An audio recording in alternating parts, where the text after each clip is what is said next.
आता जाऊयात पालघरमध्ये। त्या ठिकाणी जिल्हाधिकारी कार्यालयाच्या दिशेने मोर्चा आगेकूच करतोय।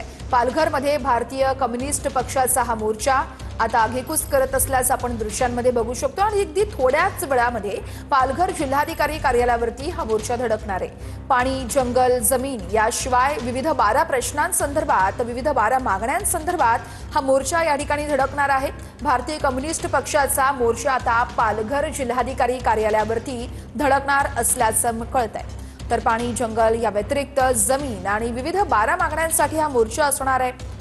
या मोर्चामध्ये आपण बघू शकतोय मोठ्या संख्येने सगळे कार्यकर्ते एकवटलेत आणि पोलिसांकडून देखील योग्य ती खबरदारी घेतली जाते। अगदी थोड्याच वेळात हा मोर्चा जिल्हाधिकारी कार्यालयावरती पोहोचणार आहे। मोर्चेकरी जिल्हाधिकारी कार्यालयाच्या दिशेने रवाना झालेले आहेत। ही दृश्य आपण बघतोय। हातामध्ये हे सगळे लाल रंगाचे झेंडे घेऊन माकपचा मोर्चा आता जिल्हाधिकारी कार्यालयावरती धडकतोय।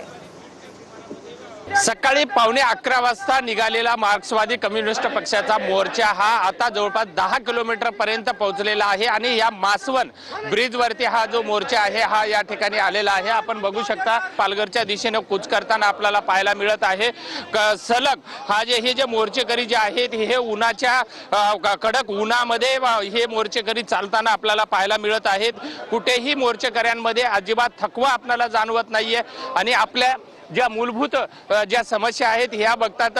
या ब्रिजच्या खाली जर बघितलं तर तेवढेच मोर्चेकरी आपल्याला ब्रिजच्या खालून सुद्धा दिसत आहेत। तर ब्रिजवरती सुद्धा पूर्ण ब्रिज हा 4 लेनवरती हा ब्रिजवरती मोर्चेकरी आपल्याला दिसून येत आहेत। एकंदरीतच जर बघितलं तर अद्यापही शासनाकडून किंवा जिल्हाधिकाऱ्याकडून या मोर्चेकऱ्यांच्या मागण्या जे मान्य करण्यासाठी आणखी कोणताही प्रस्ताव सुद्धा आलेला नाहीये।